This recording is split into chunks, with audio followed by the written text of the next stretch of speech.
Ensinar exige risco, aceitação do novo e rejeição a qualquer forma de discriminação. É próprio do pensar certo a disponibilidade ao risco, a aceitação do novo que não pode ser negado ou acolhido só porque é novo. Assim, como o critério de recusa ao velho não é apenas o cronológico, o velho que preserva a sua validade ou que encarna uma tradição ou marca uma presença no tempo, continua novo. Faz parte igualmente do pensar certo a rejeição mais decidida a qualquer forma de discriminação. A prática preconceituosa de raça, de classe, de gênero, ofende a substantividade do ser humano e nega radicalmente a democracia.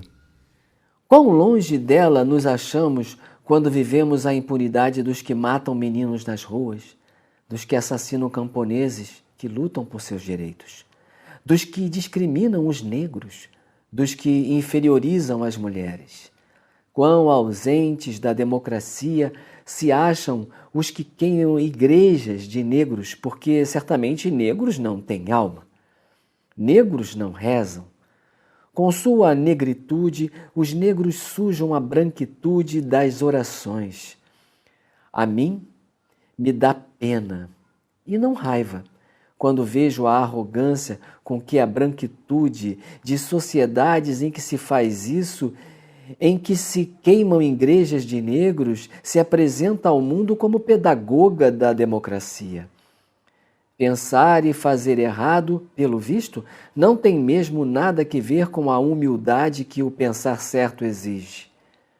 Não tem nada que ver com o bom senso que regula nossos exageros e evita as nossas caminhadas até o ridículo e a insensatez.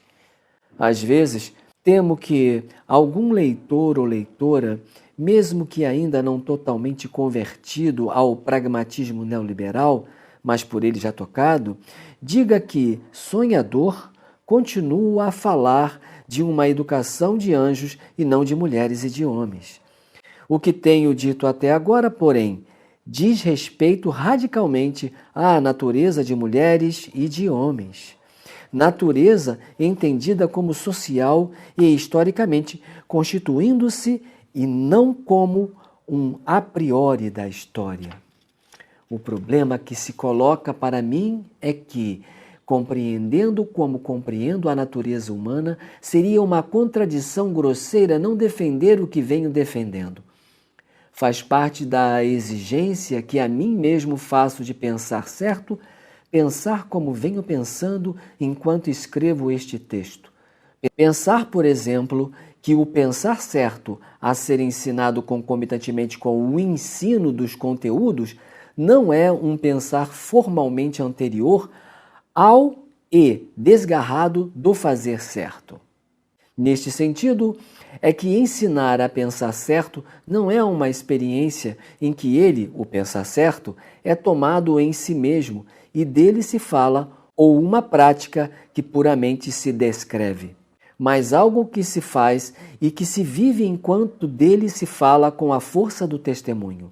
Pensar certo implica a existência de sujeitos que pensam mediados por objeto ou objetos sobre que incide o próprio pensar dos sujeitos.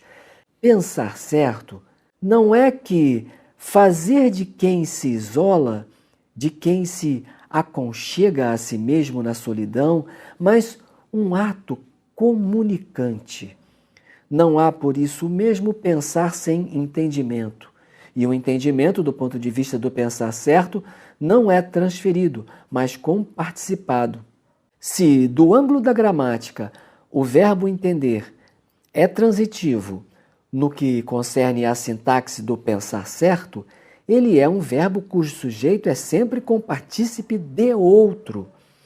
Todo entendimento, se não se acha trabalhado mecanicistamente, se não vem sendo submetido aos cuidados alienadores de um tipo especial e cada vez mais ameaçadoramente comum, de mente que venho chamando burocratizada, implica necessariamente comunicabilidade.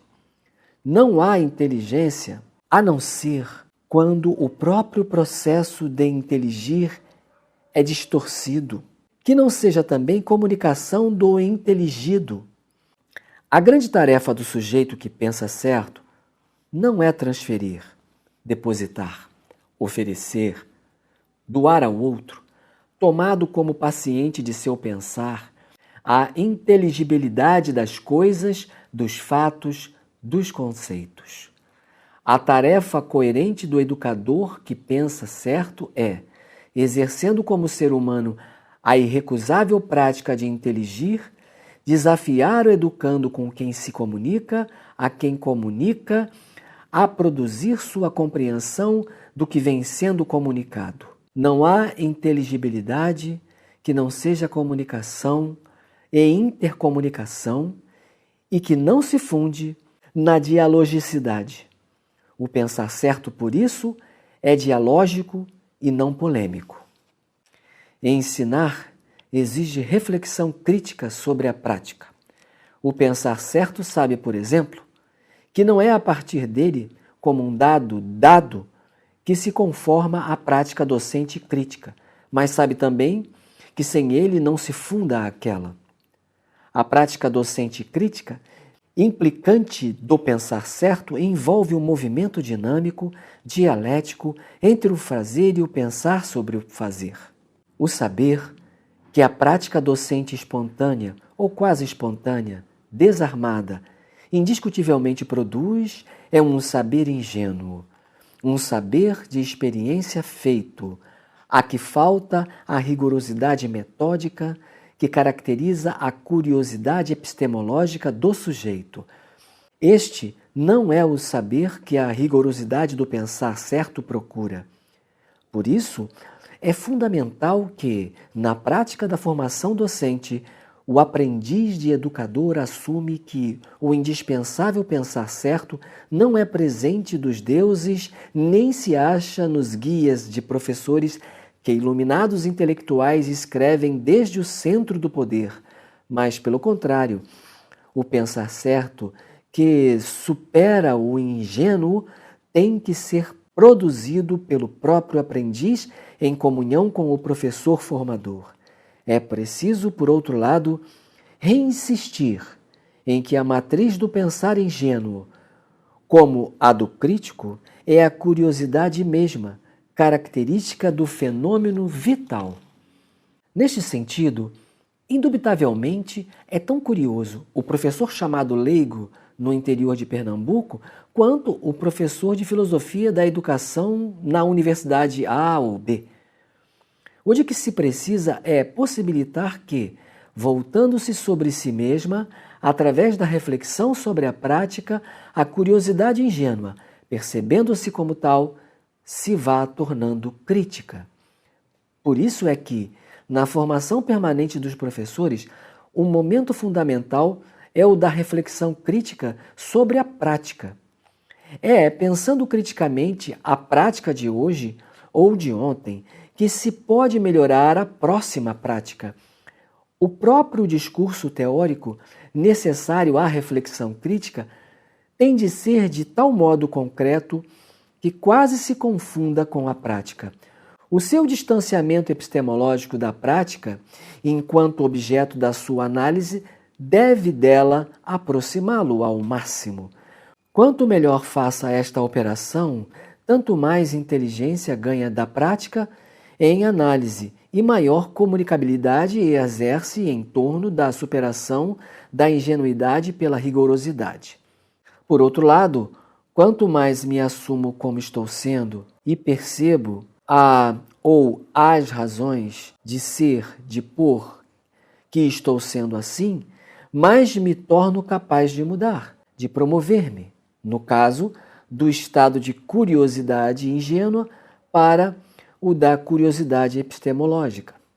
Não é possível a assunção que o sujeito faz de si numa certa forma de estar sendo, sem a disponibilidade para mudar.